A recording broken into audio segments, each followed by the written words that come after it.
Again. Hello, kain tayo guys for lunch. Ayan po yung aming ulam. Punong-puno ng sili. Hindi yan guys, sausawan lang yan guys. Yung aking sili na nandyan. Ang ulam namin ay pritong isdang tilapia. O diba, ang sarap ng sili guys. Binabad yan ng sili na yan. Pero tinanggalan na ng buto guys. Ayan. Daming butong dyan. Pritong tilapia at malunggay. Yan, magpartner talaga sa dyan guys.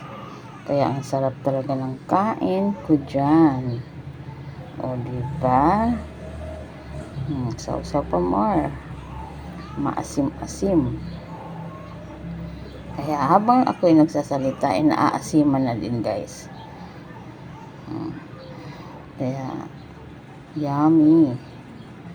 Nag-aya pa yan guys, may dumaan kasi sa harap namin, nag-aya pa ako. Sili pa lang guys, ulam na. Ganyan. Ganyan katindi. Pinapakita pa yung ulo ng tilapia. Kahit anong luto sa tilapia guys, ulo talaga ang kinukuha ko. Favorite ko yung ulo ng isda.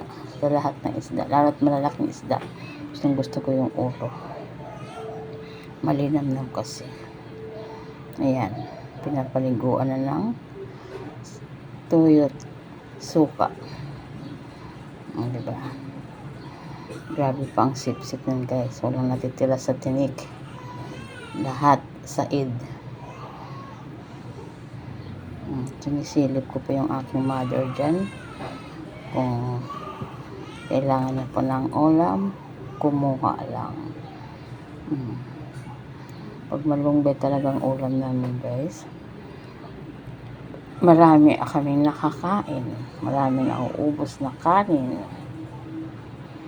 saka masarap sa pakiramdam pag malunggay ang ulam. O diba? Walang pakialam sa mga tabi-tabi dyan. Sige, kain pa more. Yan. Halos sinasabaw ko na yung sasawan. Ayun si mother dumaan. Dumaan si mother.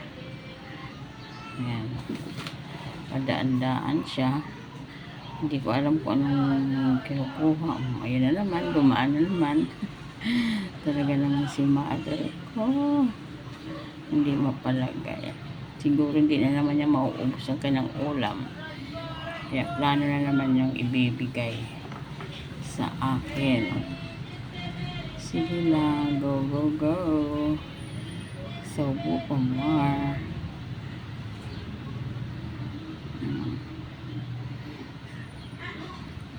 Diba?